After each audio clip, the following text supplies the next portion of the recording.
Moving to the next topic, यानी जो हमारा मेन टॉपिक है, चैप्टर है द डाइजेस्टिव सिस्टम। लेकिन सिस्टम जो पूरा प्रोसेस है उससे पहले हमें यही समझना है, डेफिनेशन हमें पता होनी चाहिए कि डाइजेशन की डेफिनेशन क्या है और होता क्या है।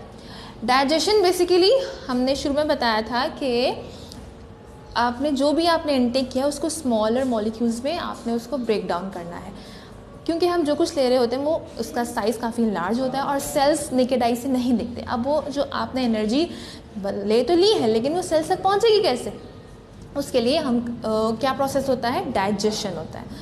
ठीक, तो अब डाइजेशन स्टार्ट कहाँ से होता है, हम कहाँ से स्टार्ट लेते हैं, माउथ से। फूड जब माउथ में जाता है तो वहाँ दो काम होते हैं, एक होती ब्रेकिंग ही है, लेकिन ब्रेकिंग भी दो तरीके से होती है। नंबर वन, एक तो मैकेनिकल तरीके से हो रही होती है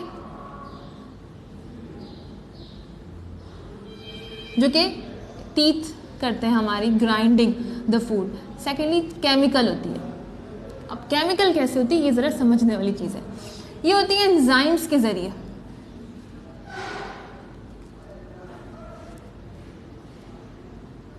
एंजाइम्स क्या होते हैं, ये केमिकल्स होते हैं बेसिकली, अल्लाह ताला ने बनाए हैं। जैसे अगर आपको डेली रूटीन से आपको मैं एग्जांपल दूँ, जैसे हम गोश्त गलाने के लिए पपीता डालते हैं उसको स्पीड अप करने के लिए रिएक्शन को, बिल्कुल वैसे ही, लेकिन पपीते का टेस्ट नहीं आता, बिल्कुल वैसे ही एंजाइम्स होते हैं जो अपना काम करते हैं और उनका कोई इन्वॉल्वमेंट सिर्फ इतनी होती है कि उन्होंने रिएक्शन को स्पीड अप किया होता है। ठीक, तो यहाँ पर एंजाइम्स, यहाँ पर जो एंजाइम काम कर रहा होता है उसे कहते हैं अमाइलेज। अमाइलेज, अमाइलेज क्या करता है, अच्छा, एंजाइम्स की एक नेचर होती है कि स्पेसिफिक इन नेचर होते हैं, थोड़े से कह लीजिए सेल्फिश होते हैं, सिर्फ अपना काम करते हैं और किसी का काम नहीं करते। यानी कि अगर एमाइलेज फॉर क्या करता है, कार्बोहाइड्रेट ब्रेक डाउन करता है, कार्बोहाइड्रेट्स को तोड़ता है, तो वो प्रोटीन नहीं करेगा, वो फैट्स नहीं करेगा, वो सिर्फ और सिर्फ कार्बोहाइड्रेट ही ब्रेक डाउन करेगा। तो यहाँ पर माउथ वो जगह है जहाँ पर कार्बोहाइड्रेट का ब्रेक डाउन स्टार्ट हो जाता है। मैं कह रही हूँ स्टार्ट हो जाता है, कंप्लीट नहीं होता, ख़त्म नहीं होता, अभी सिर्फ स्टार्ट हुआ है। ठीक, सेकेंडली, अब ये हो गया माउथ में। अब माउथ से अब फूड ट्रैवल करता है नीचे एसोफेगस से। माउथ के बाद जो नीचे सांस की नहीं, खाने की नाली जो होती है वो होती है हमारे पास एसोफेगस, इसको हम गुलेट भी कहते हैं। क्लियर। अब गुलेट जो है यहाँ से समझे एक मस्कुलर कॉन्ट्रैक्शन, यानी जैसे आप कैचअप्स निकालते हैं बॉटल से, स्क्वीज़ करते हैं, बिल्कुल वैसे ही ये बिट बाय बिट नीचे आता है स्टमक में। ये है स्टमक। ठीक, अब स्टमक में क्या होता है, यहाँ पर आके फूड 4 to 6 आवर्स के लिए यहाँ पर स्टोर रहता है, यानी कि 4 to 6 आवर्स आपको भूख नहीं लगेगी। होता क्या है इस स्टोरेज में, यहाँ पर हमारे पास मिलेंगे आपको दो चीज़ें। गैस्ट्रिक जूस होता है, गैस्ट्रिक जूस। इस गैस्ट्रिक जूस में दो चीज़ें होती हैं, एक एसिड होता है और एक एंजाइम होता है। एसिड क्या करता है, HCl होता है उस एसिड का नाम, HCl। एसिड सॉफ्ट करता है फूड को, एक तो सॉफ्ट करता है जो कि हमको पता है कि वो एसिड है, दूसरी बात वो जितने भी अगर कोई जर्म्स वगैरह चले गए हैं तो वो जर्म्स को किल करता है। किस तरह, जो भी जर्म्स हमने इनटेक अगर बाय मिस्टेक या हो जाते हैं, एयरबोर्न होते हैं इतने सारे, वो सारे जर्म्स जो है वो यहाँ पर ख़त्म हो जाते हैं। ठीक, दूसरी चीज़ जो गैस्ट्रिक जूस में होती है वो होती है प्रोटीज एंजाइम, प्रोटीसिस।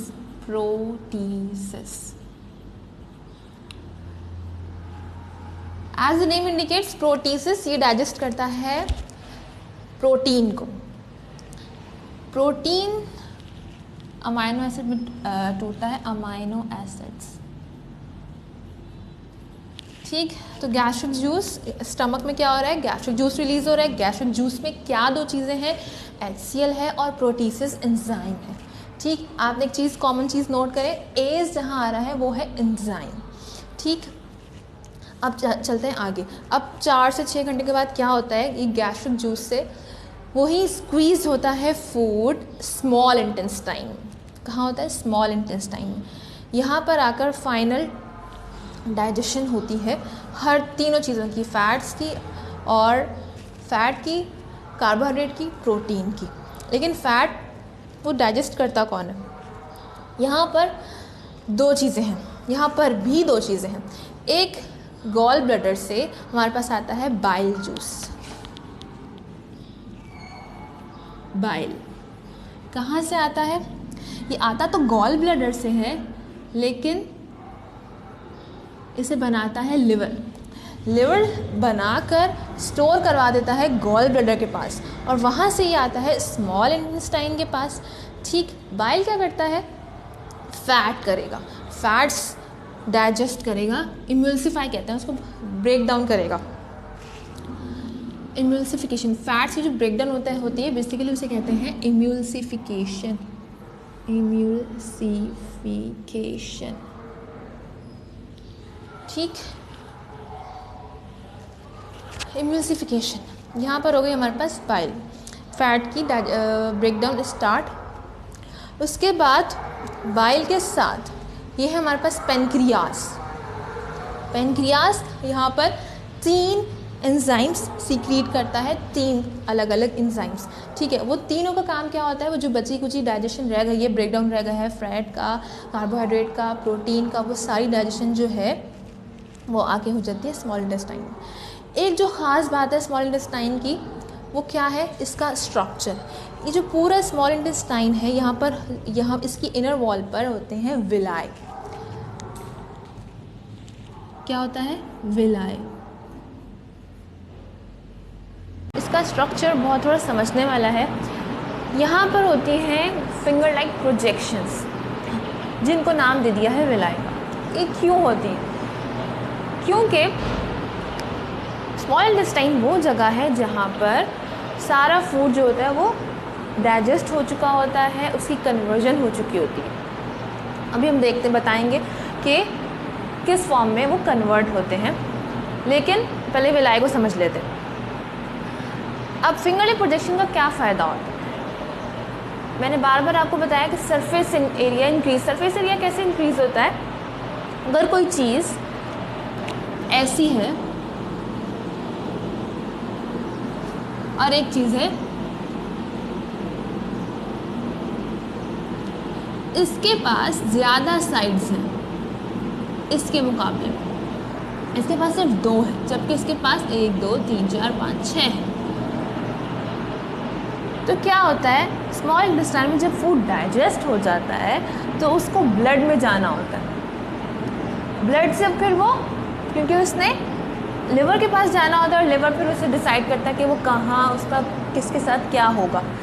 तो चूँकि ब्लड के पास जाना होता है तो काम ज़्यादा तेज़ी से हो सके, इसलिए अल्लाह ताला ने इसको ये इस शक्ल में बना दिया ताकि ज़्यादा एक्यूरेसी से हो सके काम। यहाँ पर इसके पास होती है ब्लड कैपिलरीज, जिनके ज़रिए फूड जो है वो ब्लड में एंटर हो जाता है। अब हम देखते हैं कि कौन सी चीज़ किस में कन्वर्ट होगी।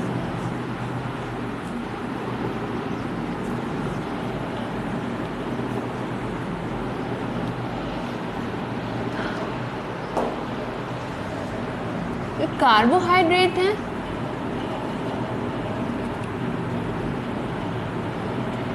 वो ग्लूकोज में कन्वर्ट हो जाता है।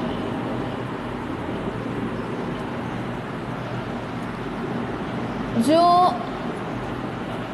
प्रोटीन्स हैं वो अमाइनो एसिड में,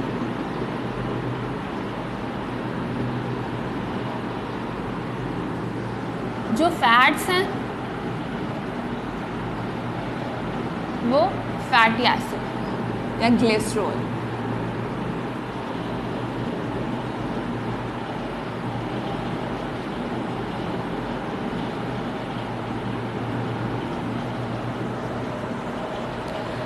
इनके अपने अपने रिस्पेक्टिव एंजाइम्स हैं, जो कि हमने पहले ही पढ़े। कार्बोहाइड्रेसिस,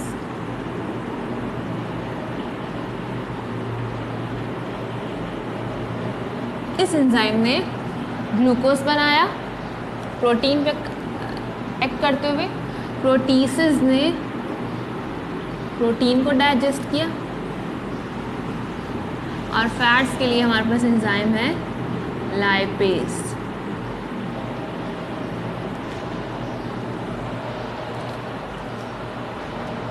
ये चीज़ें फाइनली ये क्या है बेसिकली, ये जो चीज़ हमने इनटेक की थी उनको जब स्मॉलर मॉलिक्यूल्स में कन्वर्ट हुए तो उनका नाम ये हो गया glucose, amino acid, fatty acid. जैसे अब आप जैसे बच्चे होते हैं तो आपको किड या चिल्ड्रन कहा जाता है, फिर जब बड़े होते हैं तो आपको टीनेज कहा जाता है। इसी तरह बड़े मॉलिक्यूल्स को हमने कहा कार्बोहाइड्रेट, और जब वो सब यूनिट्स या स्मॉलर मॉलिक्यूल्स में टूट गए तो फिर उनका नाम ग्लूकोज हो गया। अब हम चलते हैं नेक्स्ट स्टेप की तरफ, दैट इज़ एब्जॉर्प्शन। विलाय से फूड जो है वो हमारे पास चला गया था ब्लड में। अब ब्लड क्या करेगा, उस फूड को लेके जाएगा लिवर के पास, और लिवर फिर डिसाइड करता है कि किसके साथ क्या होगा। होता क्या है, क्या करता है लिवर, जो ग्लूकोज है हमारे पास, ग्लूकोज मैंने आपको बताया कि कांस्टेंट सप्लाई चाहिए होता है, क्योंकि मुस्तकिल हम काम कर रहे होते हैं तो मुस्तकिल ग्लूकोज की हमें ज़रूरत रहती है। अगर बिलफर्ज बहुत ही ज़्यादा है ग्लूकोज तो लिवर क्या करेगा, इस ग्लूकोज को कन्वर्ट कर देगा ग्लाइकोजन में। क्या होता है इससे, ये एक इनसॉल्युबल फॉर्म है, यानी कि अब इसको इस्तेमाल नहीं किया जा सकता। अब ये स्टोर, इस फॉर्म में ये स्टोर हो जाता है। अगर यूज़ करना होगा तो ग्लूकोज की फॉर्म में होगा, और यानी जो बॉडी को नहीं चाहिए, एक्सेस है, ज़ायद है, ज़रूरत से ज़्यादा है, वो क्या होगा ग्लाइकोजन की फॉर्म में बॉडी अपने अंदर स्टोर कर लेगी। फिर प्रोटीन क्या होता है, हमने प्रोटीन का अगर याद करें फंक्शन तो मैंने कहा था कि ये ग्रोथ में और रिपेयर में इस्तेमाल होते हैं, लेकिन जब अगर नहीं यूज़, जो एक्सेस है तो ये बॉडी में स्टोर नहीं हो सकता। एक्सेस अमाइनो एसिड्स हैं वो कन्वर्ट कर दिए जाते हैं अमाइनो एसिड्स में, सॉरी यूरिया में।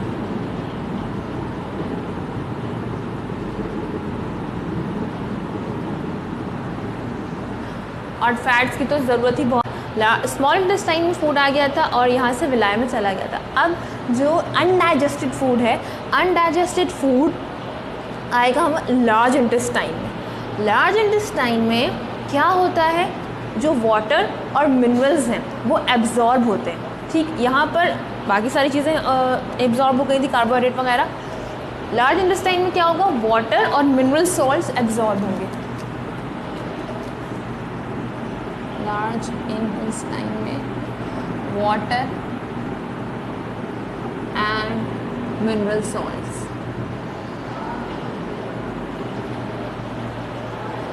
ठीक, अब जो अनडाइजेस्टेड फूड है वो जाएगा रेक्टम में, दिस रेक्टम में जाके अब वो अनडाइजेस्टेड फूड कहलाएगा फीसेस।